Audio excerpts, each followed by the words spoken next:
All right, have a seat, please, for our panel on education, arts, and the media.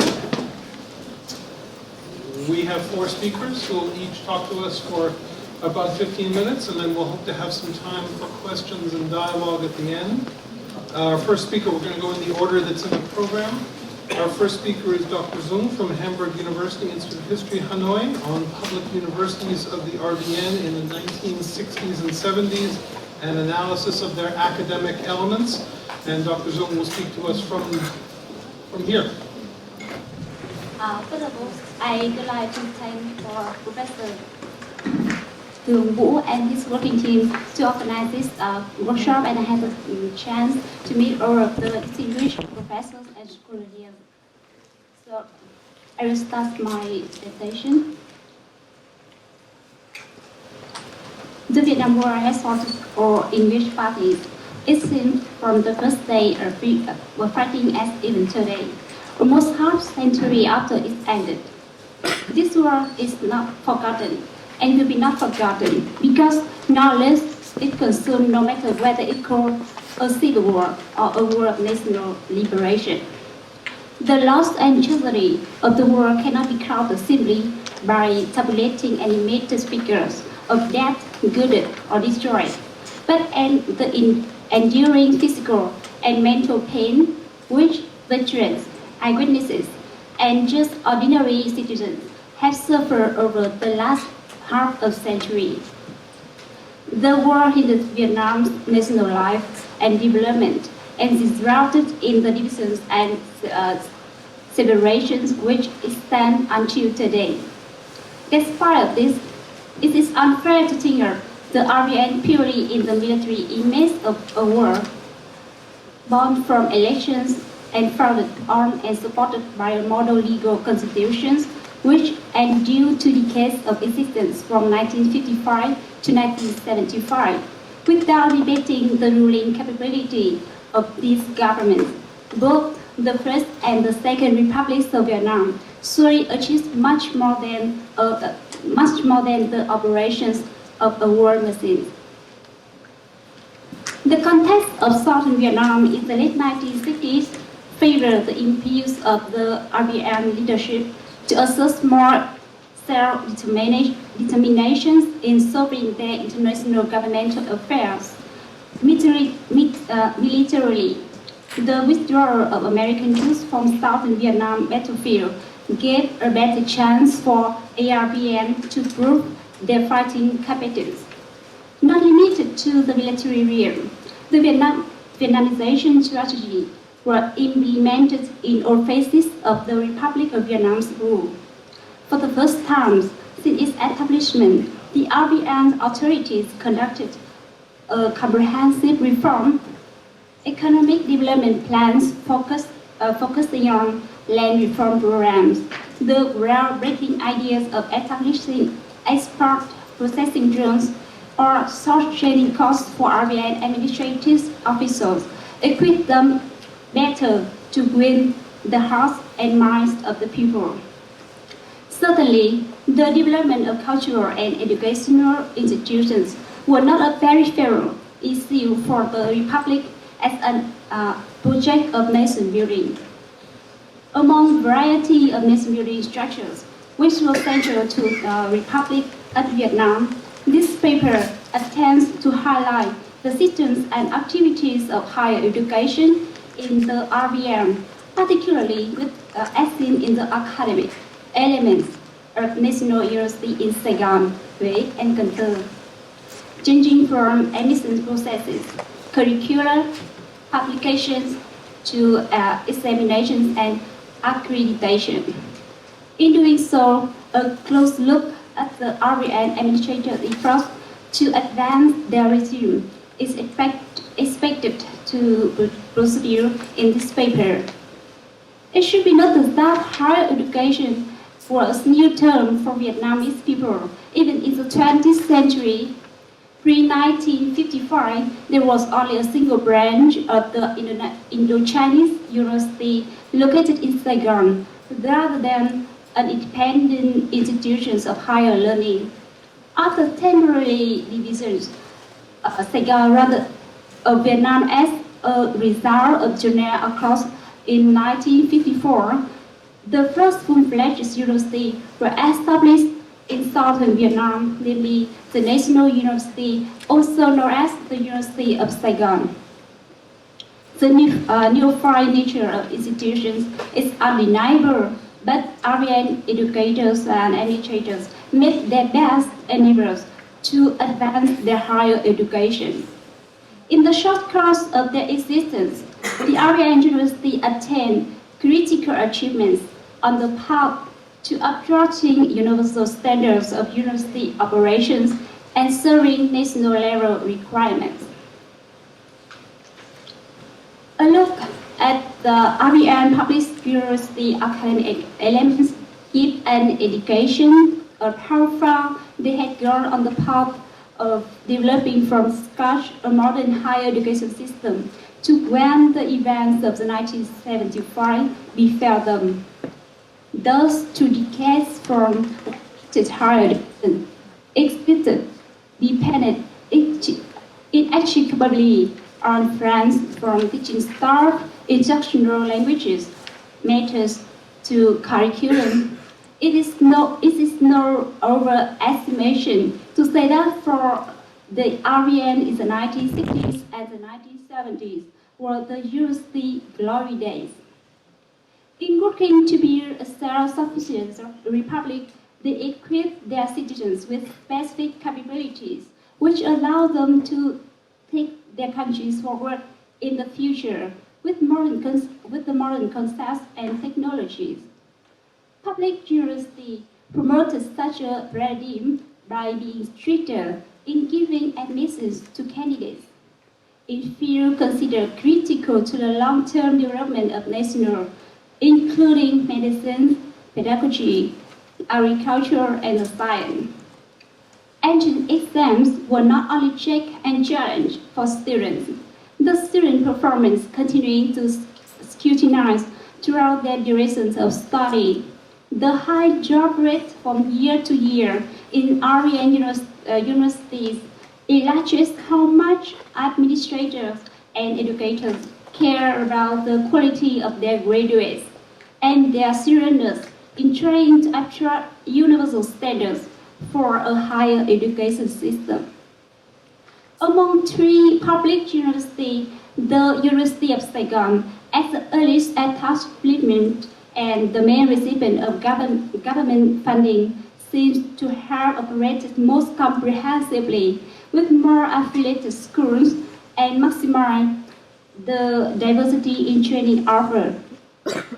Sharing out the university many similarities in curriculum designs, the durations of study for bachelor's programs in all public universities was required to be at least 3 years, and the consensus of the instructor was the basis for choosing cross-subjects of a certain faculty in each university. This seems particularly in the faculties of science in Saigon, Huế, and Cần Thơ. Nevertheless, as competitive entity, each university had its own strategy to attract students and enhance its credibility. The University of Cần Thơ emphasized their School of Agriculture by supplying cutting-edge technology and applying credit systems and dramatic program design which suited local demands. The main concern of the University of Huế was their School of Medicine, which were patterned on an advanced model of French, German, and American medical schools selectively. Comparing across all 3 universities, one obvious feature is that the 2 late establishment universities, Huế and Cần Thơ, tended to design their curriculum into separate sections, theory and practice. This feature emerged increasingly as French influence faded in southern Vietnam.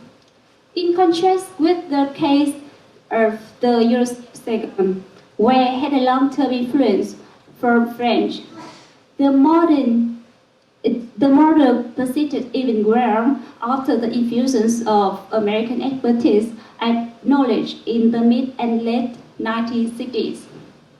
The RBN passion for advancing higher education created a fertile environment for vivid growth of publishers and university publications. Educational institutions mature in line with their publishing culture. A lesson learned from other advanced education societies in the world, such as those in Germany or in the United States.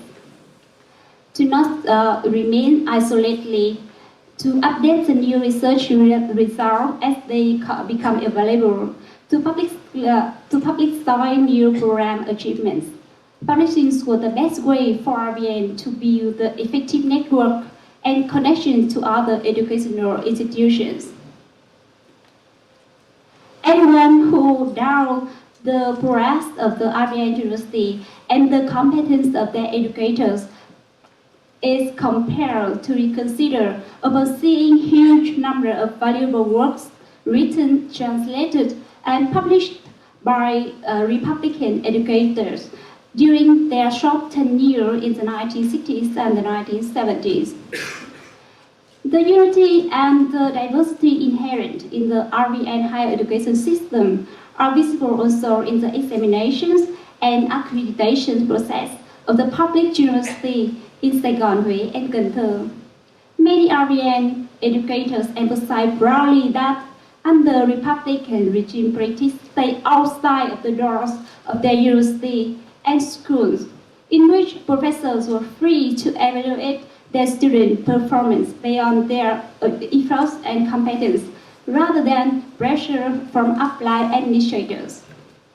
No matter the score is given in any form, number or letter, RBN educators and professors carry out their duty to evaluate all students impartially to ensure the qualities of their university output, not mistakenly or unjustly deny any student's chance to pursue higher education.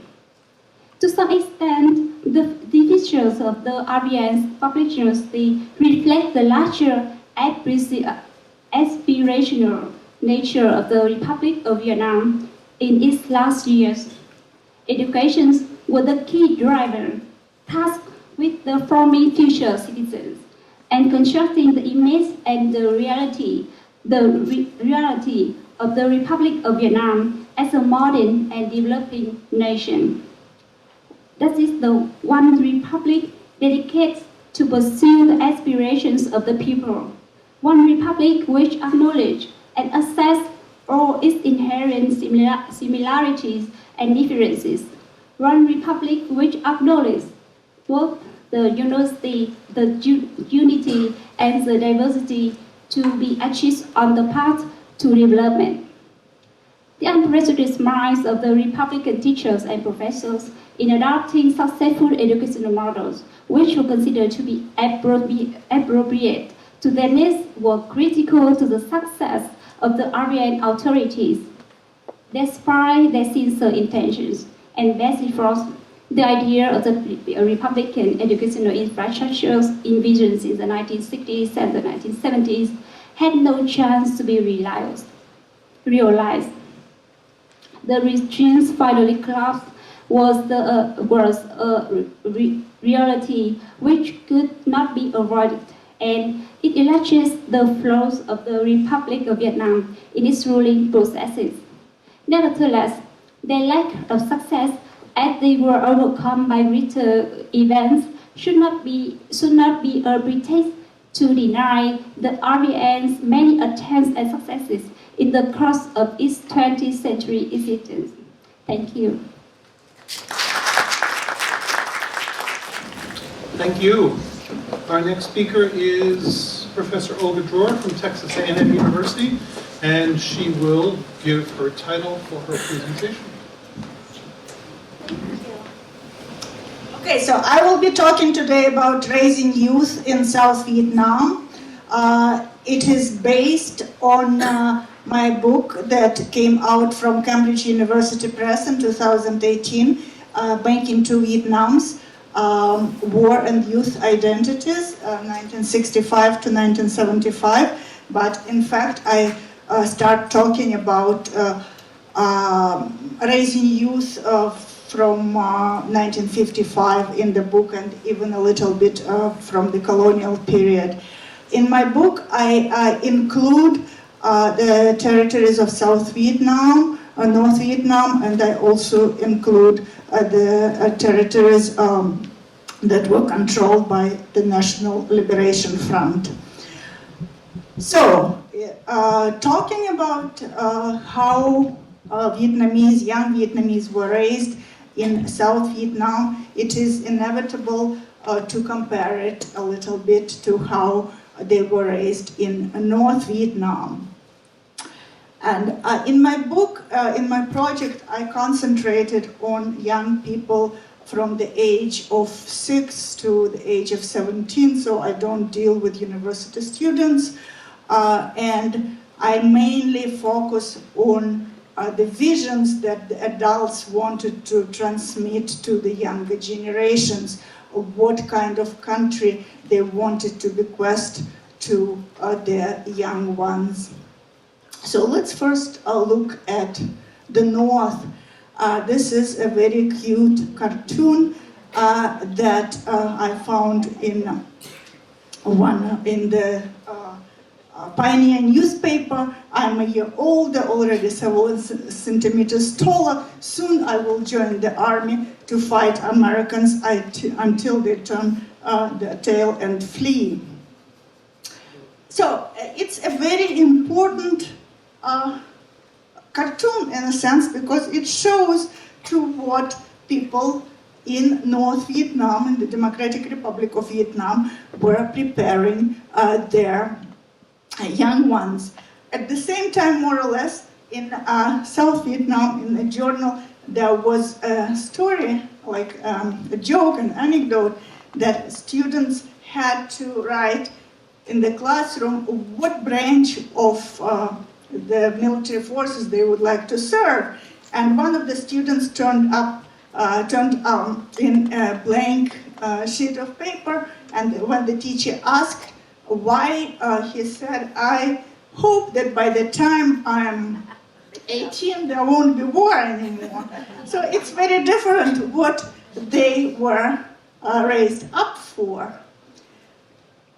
Now, what the North was basing their education on, it was definitely, first of all, love and hatred. Love for Uncle Ho, because, as I think Mrs. Bui said, no one could understand what communism is, much less children, so they were taught to love something that they could understand, Uncle Ho, and through him to forge allegiance to the party and to the cause of the party. Hatred for Americans, hatred for enemies, Americans, and what they called puppets or lackeys that served with them. These are cartoons that were very popular at that time. Children had to find how many American and puppets' heads were here on the cartoon, how many were killed. So the loyalty of the party cause and obedience, they were fought, and it was a very intentional agenda. And it was carried out, and there was an opportunity to carry it out, because there was a system, there was one system in the country. Children were going through the social organizations from Augustus, children of the August Revolution, something that was modeled on the Octobrists in the Soviet Union, children of the October Revolution. I was one. Then pioneer organizations, then Komsomol. Also publications, very important, they were subsidized. So the party could publish a book about Uncle Ho, 500,000 copies. 500,000. It's just mind-boggling, right? But let's look at the South. While in the North there was a clear agenda that we want to take over the South and establish there our regime. In the Republic of Vietnam, it was very different. The goals were very different. The reason of the existence of South Vietnam was not to be like North Vietnam, not to be the authoritarian state. And not to be an authoritarian state implies diversity. When there's diversity, people start having opinions when they're allowed to have opinions. When they're allowed to have opinions, they start expressing those opinions, which does not allow to create an authoritarian monolith, even if on the surface that existed in the North. Methods. The government in South Vietnam could not afford the same system as existed in North Vietnam because, first of all, there was diversity in the country. There were people of different religious persuasions. In the North, they just canned all religions and there was no problem, right? In the South, there were Buddhists, there were Catholics, there were Protestants, and there were the Kaodai, or how many other religions. Discontinuity. In the North, it was much easier to conduct this propaganda because there was one and the same government, and there was Uncle Ho. In the South, there was Ngo Dinh Diem, and everyone was to praise Ngo Dinh Diem. Then Ngo Dinh Diem is assassinated, and he is the worst villain ever. And children really are confused. There is no possibility of stability. Also, it's market economy. No one can publish 500,000 books about Ngo Dinh Diem or Nguyen Van Hio or whatever, because those books won't be bought, right? So there is a problem there. There are American presence there and Western influence. I will talk shortly, briefly about it. So how did it translate into socializing youth in the Republic of Vietnam? There was this idea of coexistence, that people of different religious persuasions, the children from the families of different religious persuasions, political persuasions, children of the parents who were communists or pro-communists had to go often to the same school where anti-communist children. So not to create a conflict in the school, schools didn't teach anything about the war. They were avoiding assigning any blame. I talked with a lot of South Vietnamese who grew up at that time. Most of them told me they didn't know who Ho Chi Minh was. It's when you think about it, I grew up in the Soviet Union. Everyone knew whom we fought against during World War II. Children didn't know who Ho Chi Minh was. Moreover, the adults, they preferred not to talk about the war altogether. And children were in a very precarious situation because there was a war and no one was talking about it. And actually, there is a joke that one 10-year-old talks with another 10-year-old that no one wants to talk with him about politics, especially his grandfather, and the other one tells him, wait for several years when you will be his age, you can talk with him.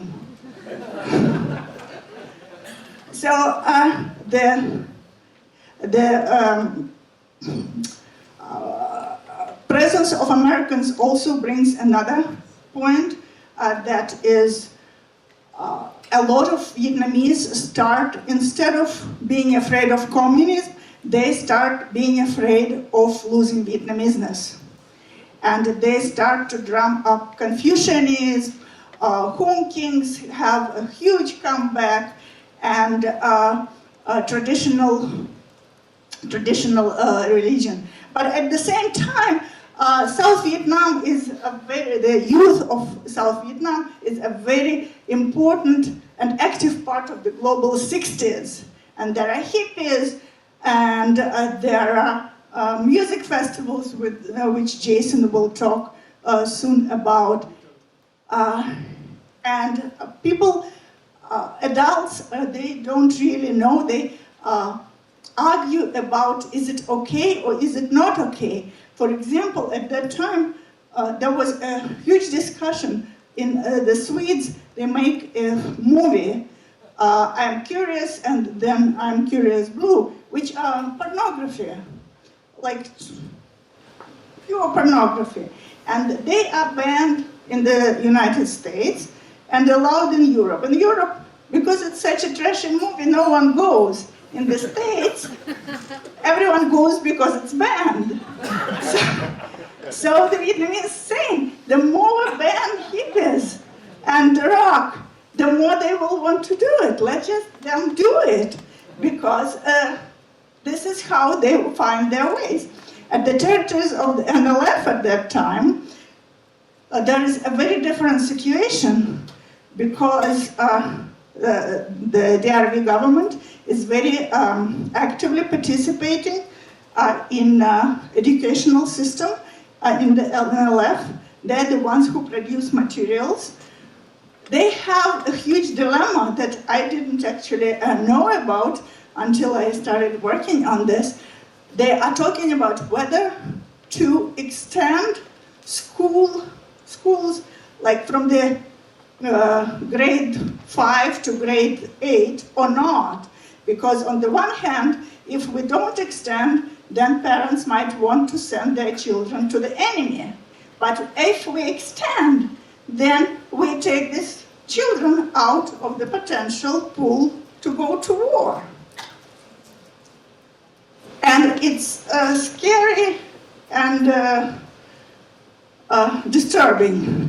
So their goal was to bring children into the war. Now, effectiveness.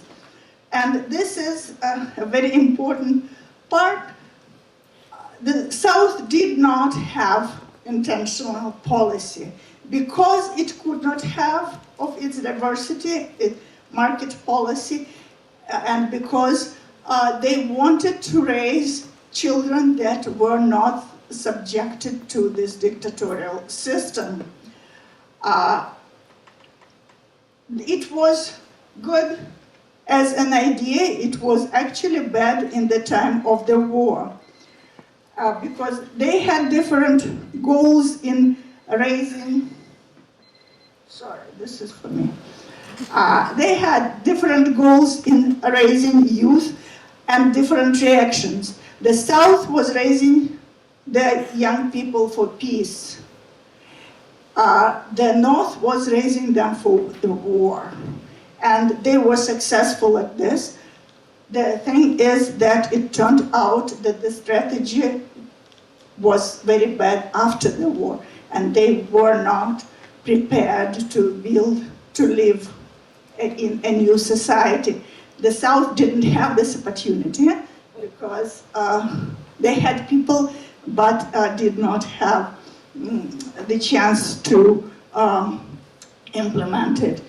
The last thing I would like to say is that yesterday, Nguyen mentioned the comparison with other countries, and that perhaps this authoritarian republicanism was part of the culture. I would like to say I'm working now on comparison of Taiwan and the Second Republic of Vietnam. Actually, the Republic of Vietnam is an example that stands out in this area from the point of view, if, for example, we look at youth, how they could participate in this global 60s, how much democracy comparatively to other countries it was.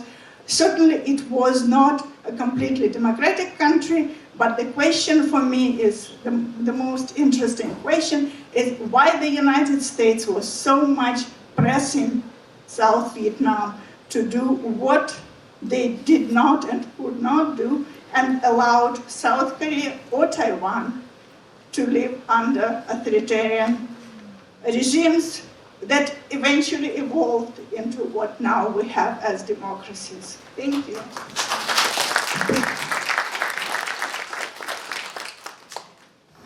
Thank you, Olga. Next, we have Jason Gibbs from the San Francisco Public Library talking about songs of sympathy in time of war, commercial music in the RVN. Jason. So I'm going to start with my conclusion so it doesn't get cut off, and then I'm going to bury you beneath an avalanche of slides. So perhaps the most enduring and current feature of the Republic of Vietnam in today's Vietnam is the music of the Republic. Within a pell-mell marketplace of creators and audiences searching for the novel and sensational, a core of music that was created that was in harmony with the collective values of a sizable portion of the nation's people. The songs that have endured from that time emphasized humanity, sentimental attachments, and deeply felt emotions. This marketplace was built locally. No foreign record companies stood to gain from this music. The songwriters themselves did much to guide the conditions for this lively scene where creative musicians had extensive opportunities to profit from their own works and attain a high standard of living. The music of the Republic of Vietnam operated within a nexus of three elements: the government and its policies, the profit motive, and the collective feelings and sympathies of the people of the Republic. The government was not in a position to command its artists and people strictly to adhere to its policies, if for no other reason than to distinguish itself from the ideology and governance of the North. Psychological warfare played a significant role in guiding songwriters' creative output and definitely shaped creative works that entered the musical marketplace. Government program, radio and television also helped shape popular taste. But there were limits to the government's influence as commercialized music came to dominate the airwaves and the marketplace. After 1975, this music was vigorously banned and suppressed by the victorious side. Nonetheless, it was sustained by and helped sustain the Vietnamese in the diaspora. And the music also found a receptive audience among the people of the communist North. So the songs that appealed to people's sympathies with each other and their nation continue to endure and to heal. That's the conclusion. Now, here we go. So for commercial music is basically music that is purchased and consumed that brings income to musicians. And this was a fairly new phenomenon in Vietnam. It did not exist in pre-colonial Vietnam, and it was not allowed in the Democratic Republic of Vietnam in the north. So colonization brought the Vietnamese into contact with an international system of commerce. And here go the slides. So at the outset, I'm going to do this over here. Oh, I can see this one. So at the outset, it was European and American record labels, and they recorded a wide range of music, all regions, all styles. The very first Vietnamese-owned label was Asia, or Asia, dominated the market from the late 30s by specializing in recording the southern genres of Cải lương and Nhạc Tài tử. So they took over maybe 90% of the market by the end. And afterwards, international labels really never had success in Vietnam. So here's some imagery of the Asia label, founded in 1936, making 78 RPM records. They had a later branch, VII, which was an offshoot that specialized in a genre that was popularly known as Zunca Mambo. It was the adoption of Latin rhythms with folk-like melodies. But Asia transformed into a very successful label known as Somnyak, or Asia Somnyak. And a lot of its success was owed to a triumvirate of musical directors. Anh Bang from the north in Thanh Hoa, Lê Yin from Gò Công in the south, and Minh Kỳ and Nha Trang in the central. So they were known collectively as Lê Minh Bang, and a lot of their songs go by that name. They also had a television show, Song Mới, published over 200 songs between 1965 and 72, released over 250 disc recordings, mostly 45 RPM, and they had a music class in Phu Nhuận. Then another early label was the Hang Ye of Vietnam. It was originally a a store that sold phone, like gramophones and records, but eventually changed the name to the proprietor's name, Lê Văn Thái, and they were the main agent for Victor, and they were the Saigon agent for the Blue Tap label. It was a short-lived branch of the Pagoda label from China. That was a budget label from RCA Victor. But in 1947, the actual Hang Yi of Vietnam was founded, same address, same proprietor. They also specialize in Cải Lương, but did some Tân Nhạc. Tân Nhạc is the name for the westernized newer music. When Lê Văn Thái passed away, his daughter, Lê Ngọc Liên, known popularly as Sao Liên, continued the business. They also got into the publishing business, same address, and eventually released 3 cassette tapes that were actually almost like peace music in the end. Mien Doc Tan was the only person until the 21st century to be in prison for his music, but he came out of jail and sang for that label. 5 major sheet music distributors in the Republic of Vietnam were Tinh Hoa Miền Nam, An Phu, Dien Hồng, Minh Phát, and Mỹ Hạnh. But to give you an idea of what a distributor was like, at the very far right corner there, that is the Quan Mi Hạnh. It's basically just like a stand outside on the street with an awning outside. It's very humble, but they had these distribution arrangements. Tinh Hoa Miền Nam was a little more substantial. It started in Hue, published the music that is known as Nhạc Dien Chien, mostly, and became very popular. Nhạc Dien Chien is just music from before the war. And then moved south in '56, became Tinh Hoa Miền Nam. Had a store in 51 Trần Hưng Đạo, and this is a photograph of some young woman perusing the stock of the store. Xuất bản Dien Hồng, we can see in this picture, published hundreds of songs between 54 and 72, early publisher of Dâm Ca Mambo, and they distributed Trịnh Công Xuân music along with a lot of other people. Minh Phát was a very influential distributor and publisher, and again, he just had a little stall at the corner of Winh Trung Trúc and Lê Lợi, but he was a very astute judge of the popularity of music and had very far reach in terms of getting his music out to the public. Okay, and then Cham Hoa Mien Nam, you can see the connection, I think, to the Chinese literary movement. It was directed by Nguyen Van Dam, who was a colonel in the Republican Army. And he was also a very good judge of the song's potential. He published around 100 songs, mostly by other songwriters. And he was also affiliated, had a symbiotic relationship with the Continental record label. So, and he told me that he subsidized the Tân Nhạc with the more commercially successful of Cải Lương. So he said that the Cải Lương would typically sell 5 times as much as the Tân Nhạc records. So then you have another example. Chun Tien Thanh was a Psy War officer and was popularly known as Nhut Chom. He was a very popular singer. He had 2 companies, Ding Hát Doi Mui and Nhạc Hai Của Bạn. So the latter was a publishing company, published around 50 songs, half of which were his. But the Ding Hát Doi Mui was also the name of a store that he had on Dung Lê Lợi, name of a record label, cassette label, and his television program. So Mong In Bai Ca Hai was also run by another Psy War officer, as we kind. So we're seeing this motive of people making a living, a good living, at the same time their main job might be with the government. So he published over 130 songs, 4 songs by Trịnh Công Xuân.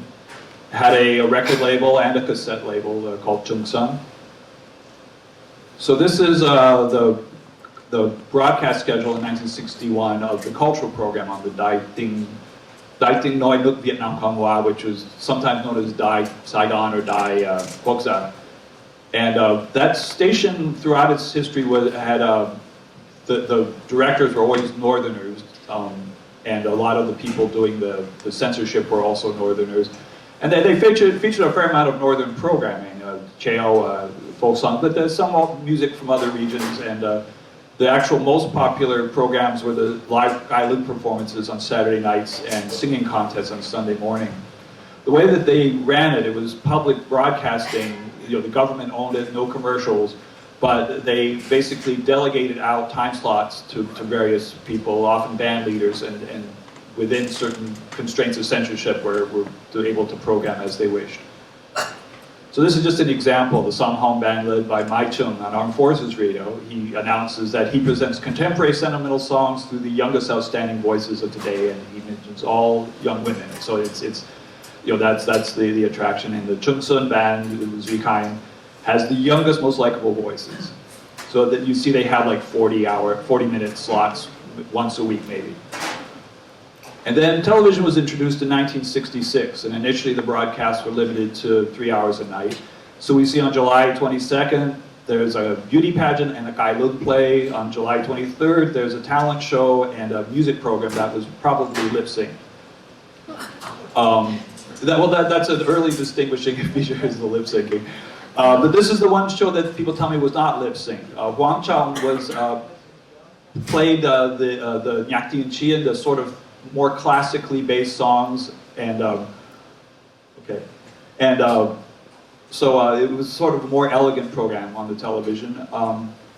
There had always been a lot of dance halls, very popular, but in the VII time they had to move to into tea rooms, the same singers and band leaders. So you look in the paper and there's all the same singers going from place to place, sometimes up to 8 places a night singing a song or two. And then there were opportunities for musicians, singers, and dancers at fancy nightclubs like the Queen Bee, or we have Maxim's at Dum Duzor, and Dai Nyak Hoi. Vaudeville or variety shows, really. This one highlights 3 women vocalists, but there are other singers, skits, comedic plays, contests between theatrical groups, contests between the Vietnamese and Filipino dancer, the Dai Nyak Hoi Tang Nga. She was a star of movies and Kai Lung. The CBC band is on the program in 1966, and you know, sexy dances and a play, and there we go. It was a show that's emphasizing the sexy dancers in comedy. The early songs of the Republic were written about the partition, longing for their home in the north, for loved ones in the north. The Benhai River at the 17th parallel took meaning as a dividing point, and there was hope about the country reuniting. Rural life depicted in Zangamambo. So the light casts lights on the lives of the peasants, their collective activities, maybe a little flirtation between the boys and the girls. The Latin rhythm slowed into the bolero, which took on some of the same style of the Kai Lung melody. Okay, Wait for Me Dear was a song written for the Tokang movement. For the rivers and mountains, I've left to rescue the race in peril so the good folk can live happily in peace. And then Come Back Here, Dear, it was written for the Chiu-Hoi program. Come back here to a life of affection and gaiety. A free region is being built for all time. So yeah, the songwriters and musicians were all in the security forces but made a good living at their music. There were Navy songwriters, Air Force songwriters, plenty of sheet music, soldiers in action at the battlefield. They're fighting for family, the nation's mothers, wives, and children. Sheet music rarely adopts a socialist, realist look. I put in the corner up there the DRV soldier who's ever joyful and victorious and looks right at us. But with in the Republic, it's often people are lost in their thoughts. They're not giving us a direct gaze. And she's longing for him from the home front. But there are brief moments to confide in each other. But it's mostly about the soldiers far from home. But I think most of a soldier's life probably is waiting, so you're forming bonds with people in your unit and you're sharing your hopes and dreams, and there are songs about that. Romanticized musician with a guitar. Again, a guitar is a way to express something, you know, that you tamsu, confide either with somebody else or to yourself. Saiwar acknowledged the destruction happened because of war, so we have a prayer for peace and pity for the free fire zone. And the events of the Tet Motan were very important in sheet music. And so we have these 2 songs, Story of a Bridge That Broke and An Enemy Bullet Traces on a Whitewashed Wall, where you see a fallen young woman in Hue. But with the peace talks, there were also hopes for peace. You see walking off in the distance, leaving weapons behind, tomorrow bid farewell to arms. I wanted to mention Vinh Su, because he's a characteristic composer. He was from Kain Hoi, Quan Tu, which is the wrong side of the tracks. That's the poor part of town. And he wrote songs that really appealed to a less educated, poorer audience. So like we have a Grass Ring for You, basically a substituting for a true wedding ring, or an Afternoon Lambretta Journey. That's how poor people got around. Kingdomyak, action music. It was an alternative to the melancholy songs. Hung Kung and Mai Lei Wien were very famous practitioners of that. He's the swashbuckling soldier. She's the fun-loving girl who wishes he could spend more time with her. Fung Hoang Band was a very important development. They produced what are called the Lennon and McCartney of Vietnam. There was a tandem of songwriters that took popular music in a new direction in the last years. And then the design experiment on sheet music covers. The sheet music just was so appealing, and it was very cheap, and people didn't have to read music to appreciate it. It was just like something sentimental. So I find sheet music in my collection. This guy writes on the song Midnight Wind, evening falling at the Bac Dang Docks on a given day. It's like a memory of a moment. Or One Day Soon, memories of a day hanging out on Lei Loi Street with Gio.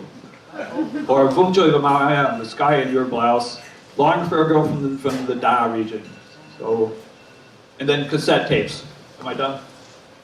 Cassette tapes all because it was a cheap means and allowed duplication and made it less lucrative for the musician. So I can stop it.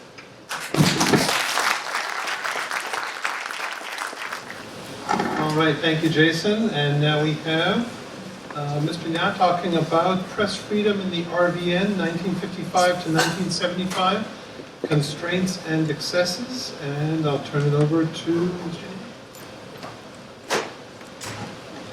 Thanks. A great kudo to Professor Bhutto for structuring the agenda for this morning. The previous panel looked at, if you will, the hard side of the conflict. And our panel is looking at the soft side, if you will. So whereas you have discussed and they have researched the war, the politics, this panel is looking at the human side, which is oftentimes forgotten. And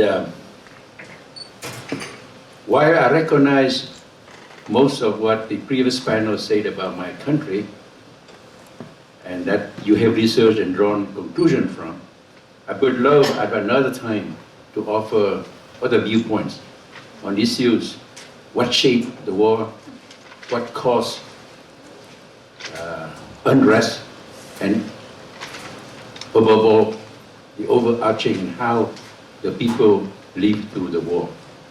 So the press is a very important platform to convey the emotions of the people living through that war. I had the distinct honor of working in the press arena, even though I was not trained as a communications guy. I'm an electrical engineer.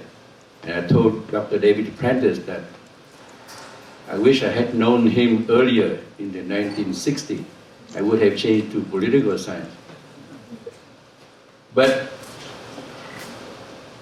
that gives me another, if you will, approach on how to respect the freedom of the press as enshrined in our Constitution, and also manage it so that various constituents of our society feel that they are not being betrayed, or we are not, leading the country into a depraved society where everything goes.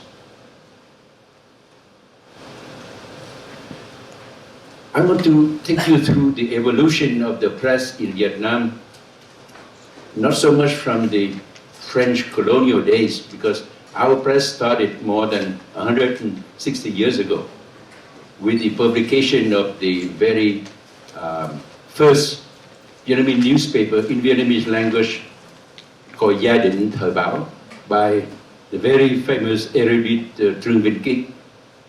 So you can see the background of the Vietnamese press is a very erudite background. Throughout the 3 periods of the Republic of Vietnam, the press has evolved, and it has, in a way, reflected the political landscape of the country.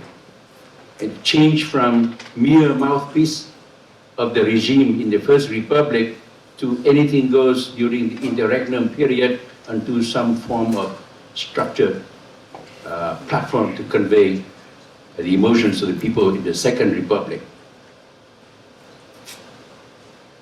The thing I want to leave behind is that throughout the 3 periods in our country's history, there are some common constraints governing how various governments implemented the freedom of the press. The both Constitution, 1955 and 1967, specifically lay out the 3 what I call constraints. You should not use the press to compromise national security. These are loaded words that, cause a lot of controversy. How you interpret it, what makes up national security. You cannot use the press to offend public morale. Vietnamese society is based on not only humanistic value, but also good upbringing, Confucian discipline. You cannot go and slander people, make attack. Even, you laugh at it, you cannot even slander the dead. How many constitutions say that? So, the Constitution does not allow censorship except in films and theater plays. And I will go back to what does not accept censorship mean throughout the regimes. As I say, the First Republic had the Constitution, the Second Republic had another Constitution. The interregnum period kind of muddled its way through while waiting for the Second Constitution. During the First Republic, the first 3 years of the regime, the press was generally supportive and helped in the, if you will, build-up of the personalism political doctrine of the Ghost. They were very hesitant to criticize, and around 1958, things changed where the President Ngo and his government began to take a harder stance towards the press. One of the very first newspapers that got closed because of articles critical of the government, articles written by one of the famous lawyers and politician, Trong Văn Tuyên, got closed. And so much so that the press did not dare print or even comment on very important events. This morning, Ed Miller referred you to events in Benjai province, which in my view is just, if you will, the way we call the Dong Khởi movement, uprising of the people, which heralded the coming out of the National Liberation Front at the end of 1960. The press did not even mention that until the government press dubbed that movement as a lackey of the North. Then the press started to break. So just to show you that how reactive, and they didn't want to really got a visit by the public security service or end up summarily in jail. So that is where how the press, even momentous moments, the 1960 coups by the airborne troops, they just relate the fact, did not comment what caused it, why did the airborne go about. I was a first-year student at a university in Saigon at that time. I joined the movement because I didn't like the regime. And I had to flee for my life when, the the plotters got encircled. The second one, which is very telling, is the politicians are beginning to get fed up. And 18 of them, what they call the Caravel group, because they got together at a hotel in Saigon called Caravel and issued their manifesto. It was a very bold move by them, demanding the regime to change policy and to adopt better policies for the salvation of the country. Years later, 1962, the bombing of the palace by 2 pilots. One of them has a father, a member of the Vietnam Kuomintang, who got jailed by the regime. So that was his way to avenge his father. The press did not dare talk about the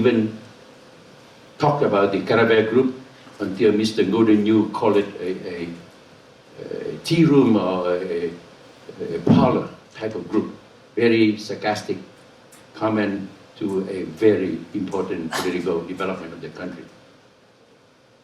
The press got bolder and bolder, and then the whole thing really came to an end when the Buddhist opposition started to take shape and the student movement began to bear up. The end of the First Republic brought about a pretty chaotic situation in the press, as I say, where everything goes.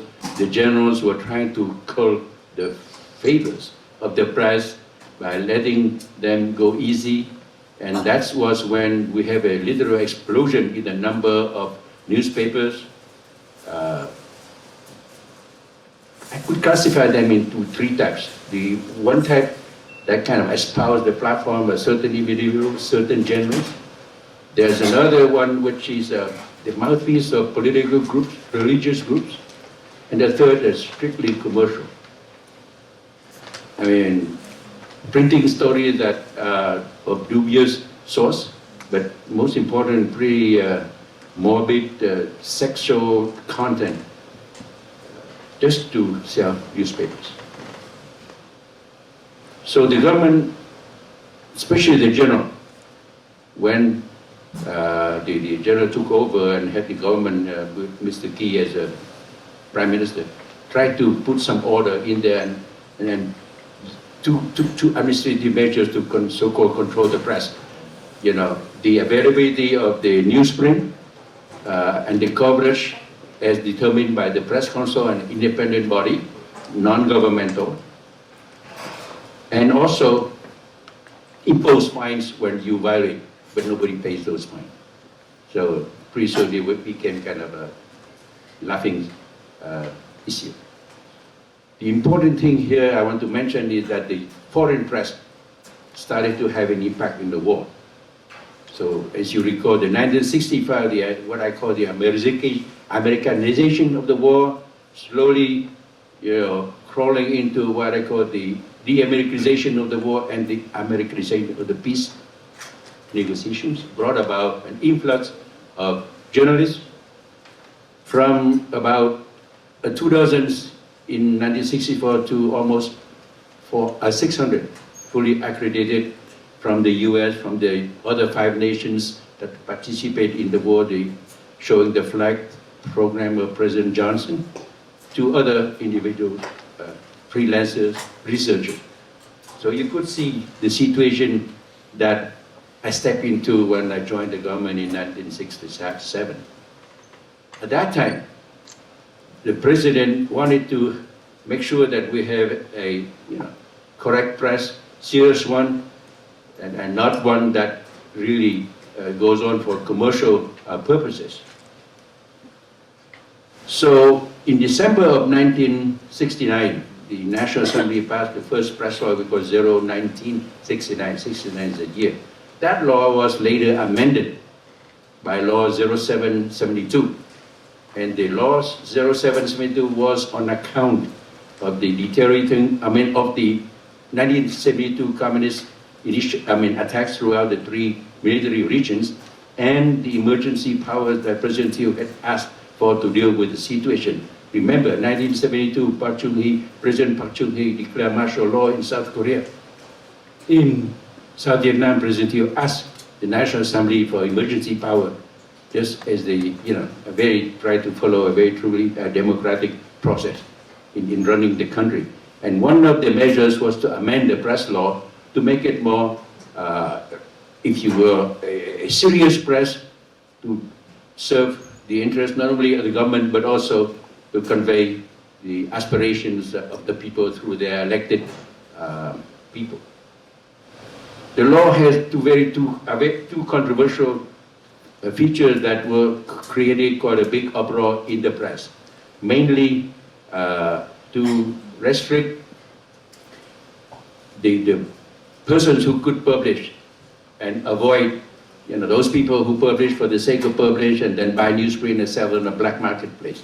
And the second one was the submission to the government so that the censors, if you will, can tell the newspaper, hey, you guys violate this particular provision of the Constitution. Hey, you say this is offending public morale. And that in turn did not go well with the press and caused big layoffs because very few, some newspaper could not afford to post that bond of $20 million equivalent to about $46,000 at the at the exchange rate at the time. So that movement also coincided with the really emergence of political groups opposing the government through public demonstrations, the students, but all in that, the press, after the law 72, got more and more bold, and then at the time when after the signing of the peace, when the political process was taking its shape insofar as elections with the NLF, then the press began to turn very anti-government in the hope of having another solution. The sad thing is that after the so-called peace, all of those dailies, none of them survived. Thank you.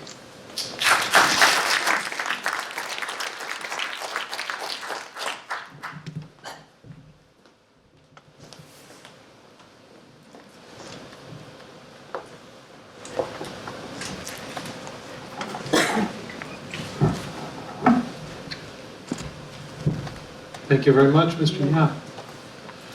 We have time for a couple questions before lunch, which is already here. And so I will, who was first? Alex, you're pointing. So the gentleman in back, and then the gentleman in front, and then Judith, those first three. I have a question for you, Mr. Yang.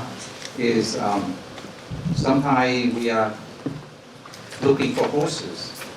Short questions, please, because of lunch. Yes. Sometimes we're looking for horses, but we have to understand that sometimes zebras horses too. So I want to ask you is at that point, we're looking at the situation right now. We have new, which is the fact, then now we even have fake news and alternative truth or manufactured news. At that point, how do you deal with the fake news at that point? I think fake news has been around for a long time, but right now fake news is on steroids. At the time, the vocabulary was not that prolific insofar as depicting the tendency of the press. Some journalists, foreign journalists came in with their own agenda. I think Peter Zinnerman in his opening speech referred to some. Some of them formed their own opinion after they witnessed what they think was good or was bad. We didn't have tropes, we didn't have tweets, but we had a outpouring of emotions as conveyed in the press, and that's the most dangerous thing, because if you don't have, so the role of the government is to provide factual information, but as you know, when you deal with emotion, that gets drowned out in the whole process. So that was a problem, and my job at that time was to make sure that the law is adhered to, complied to, and at what point did the songs of sympathy, the songs of the young, the flare bottom jeans, are acceptable. Because on the battlefront, the soldiers say, hey, Mr. Minister, why are you allowing this kind of action, this kind of music as detrimental to the fighting spirit? So that was my challenge. So how about the Western media? Oh, that's fine. Thank you very much. And right here, short question, please. My name is Lee Wei from Voice America. I have a question for Ms. Yu. As I learned from yesterday presentation by Mr. Wei, there's like political study program, and just trying to instill anti-communist sentiment among the people in the RBN. So I'm wondering whether this is the case among the campus in the South, and whether the Marxism is also part of the curriculum as well. And the second question to Mr. Jason, as far as I learned, apart from the commercial music, there is also like the music that's targeted soldiers, that's purely propagandistic, that galvanize them to fight to protect the country. So how can we compare that propagandistic music to those in the north? Thank you. So thank you for the questions. Let me say, I could say that the higher educations in the South Vietnam, they achieve a lot of accomplishments, and one of them is the freedom in the way to create, to design the curriculum, which is not limited beyond the ideologies of the government, of the regime. For example, during the specifically in the Second Republic of Vietnam, the curriculum which was taught in the university in the South Vietnam, they allow to teach both.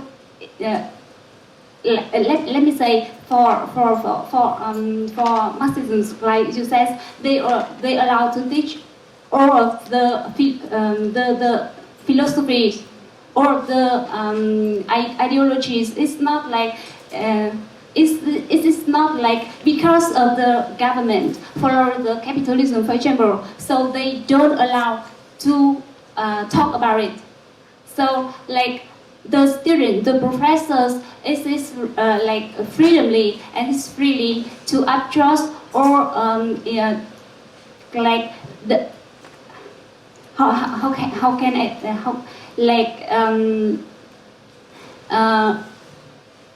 I'm sorry.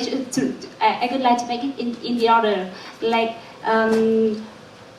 students have a very wide chance to adjust all of the ideology and philosophies which is available to them based on their professor lectures, based on the very news published documents and materials in the South Vietnam at that time.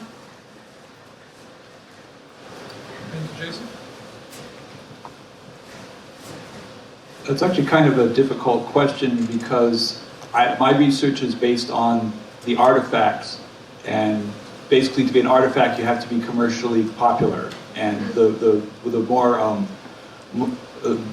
oppositional music was broadcast extensively, but the documentation is less. But I have a cassette actually that has these kinds of songs, and what I have heard is fairly similar to the propagandic music of the North, with the idea of talking about stressing the enemy and the bad actions of the enemy. But so the way it differs from the North is that a lot of the music in the North was about building up the state through Ho Chi Minh, through the activities, and I don't really, the one thing I don't see in the South is music that is about directing people towards the state and its projects. So in terms of the kind of anti-communist songs, like there was a lot during the Mua He Da Lu, where I'm told that they would broadcast these songs just continuously to bring support, but it was more about talking about the bad actions of the enemy and we're going to go get them, but nothing really to sort of say we're building a strong country here for this reason. So I think that's the distinction I make. This is a somewhat similar question following on that for Jason. I was fascinated by the fact that so many of these songwriters were PSYOPs officers. And I assume that this was not intentionally. These were not in fact plants for the regime, and that the songs that they were writing were not, as you say, to encourage engagement with the government's project. But sort of linking this to what Olga says, what were the effects? I sort of like to know more about the content of these songs, and were they, romanticizing the army? So were they against military service? So I'm left with questions about that. Yeah, well, they were definitely pro-military service. It was actually sort of more that you would feel sympathy for the soldiers and their duty, feel sympathy for the people who are separated by war. But to a certain extent, like some of the popular songs, I think that what was partially going on is they were trying to make something that would appeal to people outside of their regime too. Like a certain number of the songs really direct to the open arms program, the idea that you miss your girls and that I mean the communists denounced the music because of that, but I think it did have that effect that to the extent that it penetrated over to the other side, it could have contributed to like the open arms program and things like that. But they knew that they couldn't do songs that were going to be too aggressive or martial because there would be no appeal to it. So yeah, like one man I spoke to, or I actually Facebooked with, he gave me information, he was a Saiwar person, but he said that the aims was be useful to their fellow countrymen and expose the lies and cruelty of the enemy. So that was about as far as they went.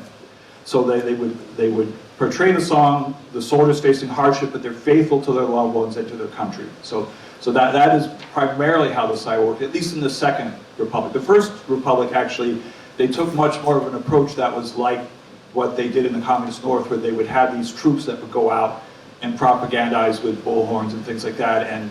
But you can't find that music. It didn't make the market play. It just wasn't popular. But they did take that approach.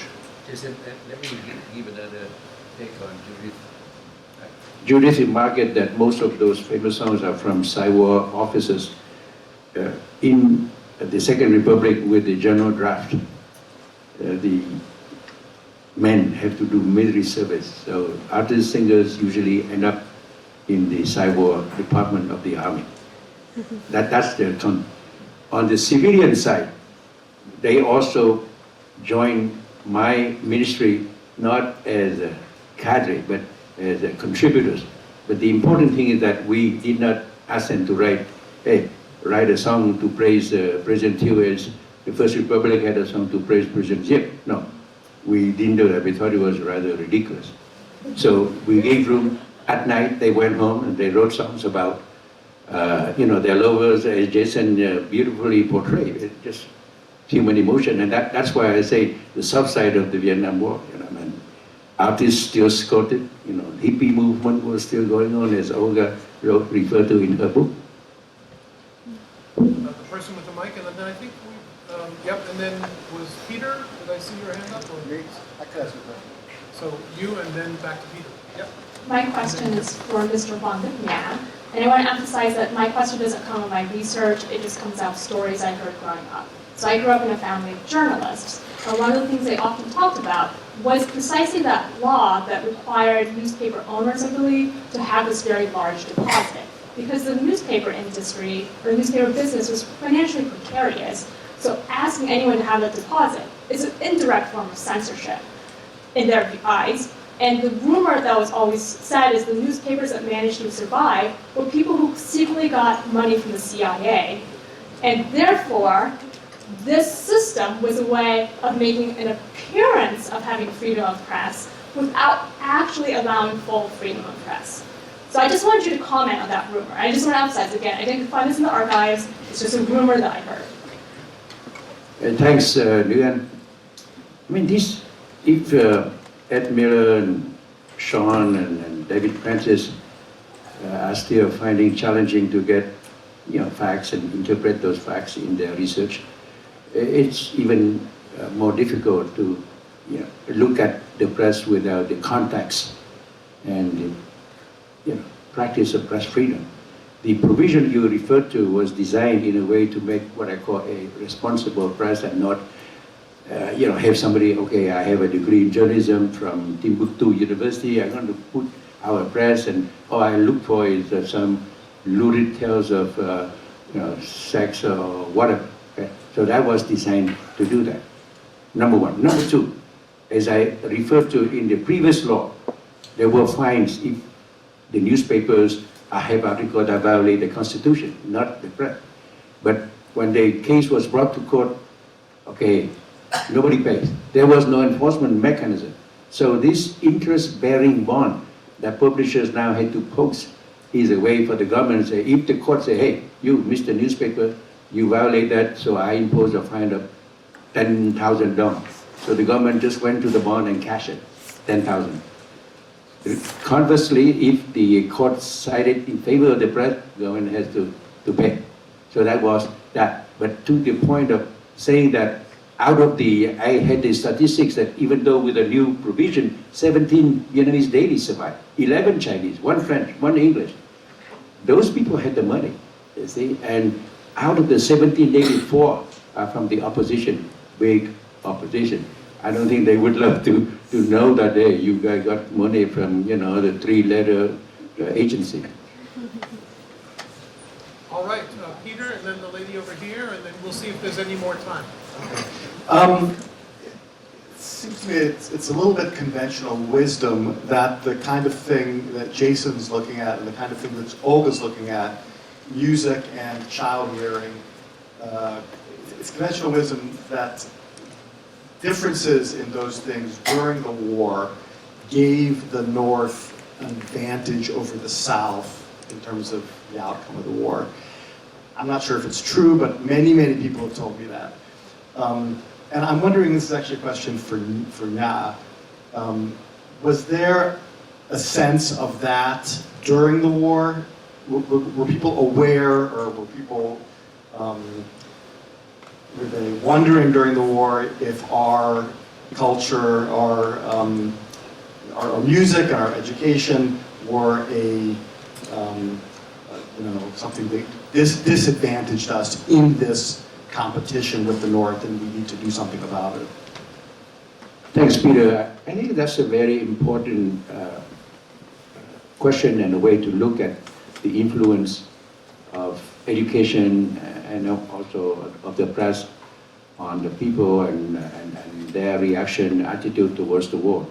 Let me state up front that in Vietnam, we didn't ask the press to write anything in favor of the government. If they chose, and political parties, because of that affiliation, would tend to write more favorable, and opposition parties, on the other way. But insofar as the arts, music, plays, it pretty much left to the freedom, and that therein lies the beauty of the RBN. There's a literal explosion of creative talent, and some choose to depict the tragedy, the human tragedy of the war, and the longing for peace, and the aspirations of the young as conveyed by the songs of sympathy or the songs of Trần Công Sơn and the ballads of Nguyễn Duy Quai, etc. But for the rest of people, they really enjoy the quality of the music and how the music kind of brings out the soul of the Vietnamese people. Everybody longs for peace. Nobody wants to have a tax summation from the NLF or the communists stuck in their front door in the morning, as Ed was mentioning there. No, nobody wanted it. But nobody wanted to have their sons being drafted as soon as high school is out. So that, in a way, is the beauty of all that music, and that's why it's so prolific. That's a part of my job I enjoy a lot, commingling with the artists. Olga wants to make a brief comment on this. Yeah, I do think that with the wartime, an authoritarian regime is more effective in mobilizing people, and we can see during World War II, Germany was defeated by an equally authoritarian state, because in other states people were thinking they had different ideas. As for that matter, the United States had different ideas, and it was democracy that brought people into the streets and eventually took Americans out of Vietnam. And certainly those factors are very important. However, I don't want to say that the way Vietnamese were raising their children in freedom and with this with a much lower level of political consciousness, it was definitely, perhaps the most decisive factor is that the United States, because of democracy, decided to abandon its ally, while the other side was supported by their patrons. So we have to end by 12:15, so unfortunately, this will be the last question. Brief question, please, and then brief answers, but then I would encourage everyone else who has a question to come up and talk to the speakers. Yes, please go ahead. I was wondering if, Olga, you can talk a little bit more about your decision process and your source material. Particularly, I noticed you use a lot of textbooks. Who is writing these textbooks? How are they adopted? Where were they published? In the South. In the South, there were many different companies that were writing textbooks, and it also was a difference because they presented different ideas. There was no common background, and there was no one book assigned to all schools, so schools could adopt different textbooks. And this also contributed to some diversity, and you also can see that some correlation between the books that were assigned, and schools publish their own journals, how children reflect on what they're studying, on what they're hearing, and what they're thinking. My apologies to everyone, but please come up to ask questions to the panelists here, and please thank our terrific panelists.